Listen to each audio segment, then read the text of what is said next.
میں جنت ہے جس کے زیر سایہ حسن و حسین جیسے بیٹے تیار ہوں۔ سبحان اللہ۔ تو اللہ میری بیٹیوں کو فاطمہ سے نسبت عطا فرمائے۔ آج کے بعد کبھی جب دینی اجتماع میں آئے تو ڈسٹربنس نہ ہو۔ رائے ونڈ میں ہزاروں نہیں لاکھوں خواتین ہوتی ہیں، ماشاءاللہ، لیکن کبھی ان کی آواز کسی نے نہیں سنی۔ سبحان اللہ۔ اور تم یہاں میرے کانوں میں بیٹھ کر احساس دلا رہی ہو کہ ہم بیٹھی ہوئی ہیں۔ اچھی بات نہیں ہے۔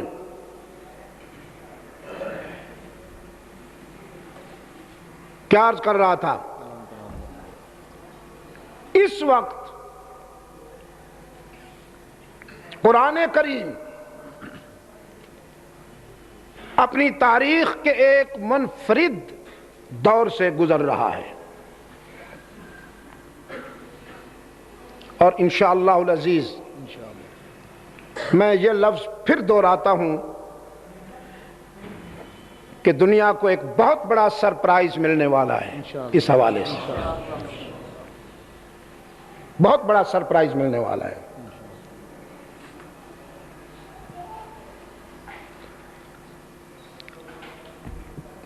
وینکوور میں ایک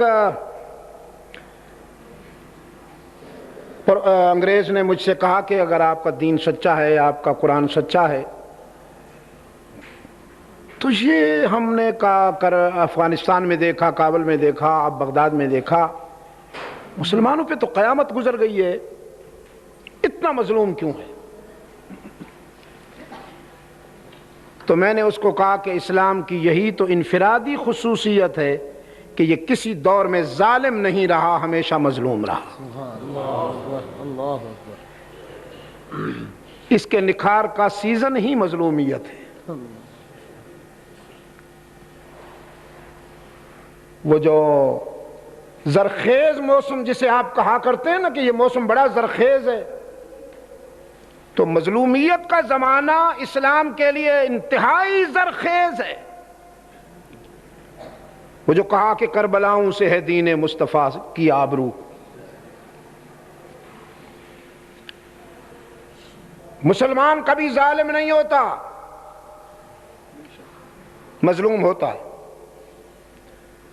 اور مسلمانوں کے قائد کی یہ پہچان ہے کہ مظلوم رہ کر بھی مشتعل نہیں ہوا۔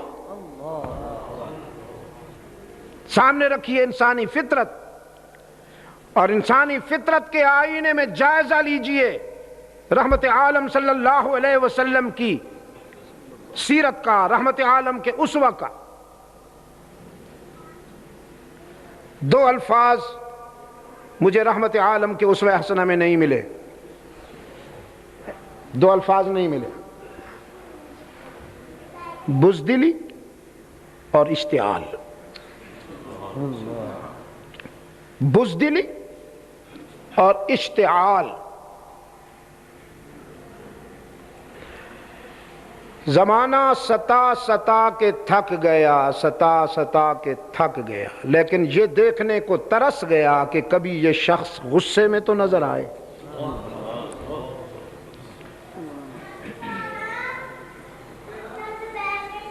غصے میں نہیں، آنکھوں میں آنسو دیکھے گئے، آنکھوں میں آنسو دیکھے گئے، حزن دیکھا گیا، آپ مغموم نظر آئے، محزون نظر آئے،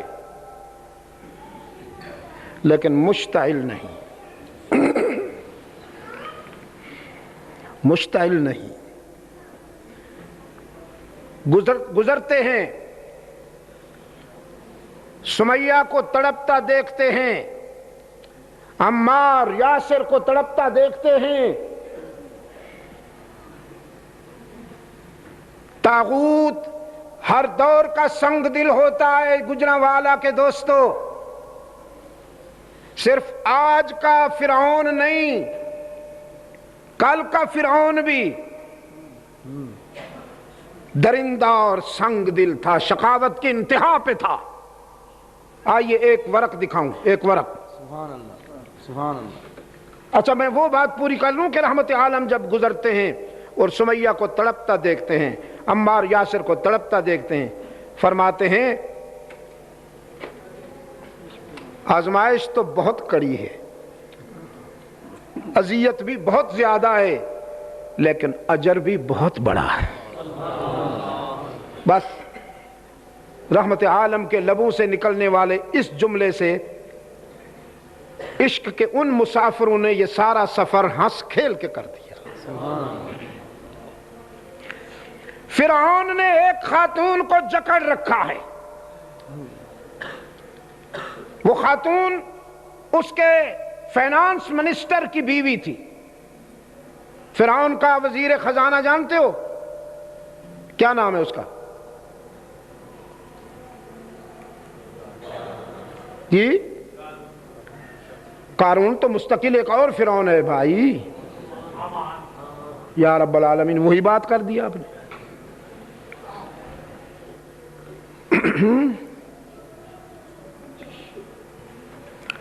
ہاں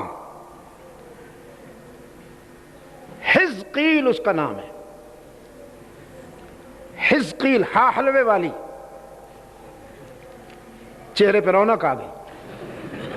جی دیکھا آپ نے، حلوہ سن کر رونق آ جاتی ہے چہرے پر، اور کھاتے میں میرے ڈالا جاتا ہے وہ۔ زکات والی، قاف نقطے والا، حزقیل، حضرت حزقیل صاحب ایمان ہے۔ فرعونوں کے دامن میں وہ اسی طرح موسیٰ کو پالا کرتا ہے۔ سبحان اللہ۔ اس کو پکڑنے کے لیے کارندے بھیجے، مخبری کی بدبختوں نے، فلاں جنگل میں ہم نے حزقیل کو دیکھا، فرعون نے بھیجا پکڑ کے لاؤ۔ جب فرعون کے اہلکار پہنچے تو وہ قائم یصلی فی الصحراء، ہاں قاری صاحب، وہ قائم یصلی فی الصحراء، ایک پہاڑ کے دامن میں جنگل میں محو عبادت ہے، اللہ کی یاد میں کھڑا ہے، اور اس کے پیچھے 3 صفیں ہیں جنگل کے جانوروں کی ابتدا، اس کی اقتدا میں۔ ایسا امام مل جائے تو کون نہ اس کے پیچھے اقتدا کرے۔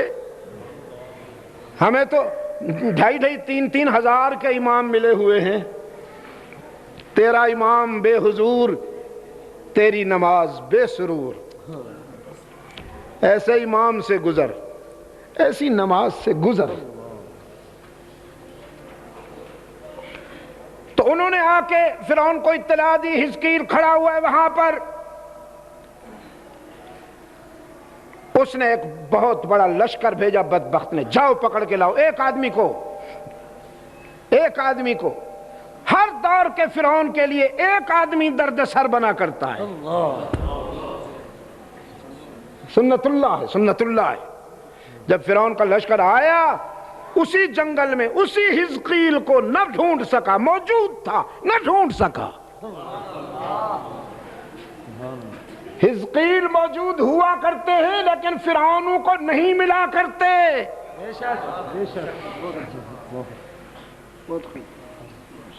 اس کی بیوی تھی، بعض روایات میں اسے مشاطہ کہا گیا، بعض روایات میں اسے ماشطہ کہا گیا۔ وہ فرعون کی بیٹی کو کنگھا دینے پر مامور تھی۔ اس کا یہ جاب تھا کہ فرعون کی بیٹی کے بال ٹیڑھے نہ ہونے پائیں۔ ہاں بل نکالیں گے وہ کیا خاک میری قسمت کے، اپنی زلفوں کے بل ان سے تو نکالے نہ گئے۔ اتنا بڑا کنگھا لیے پھرتی تھی بیچاری ہر وقت وہ ماشطہ، اور فرعون کی بیٹی کو کنگھا دیتی رہتی تھی، اس کے بال سیدھے رکھتی تھی۔ ایک دن کنگھا دیتے ہوئے اس کی ہاتھوں سے وہ گر پڑا۔ عورتوں کی عادت ہے ایسے موقع پہ ان کے منہ سے کچھ نہ کچھ نکل جاتا ہے۔ جیسے پنجاب کی ہماری بہنوں بیٹیوں کے ہاتھوں سے کنگھا گر جائے، اور تیرا کھانا خراب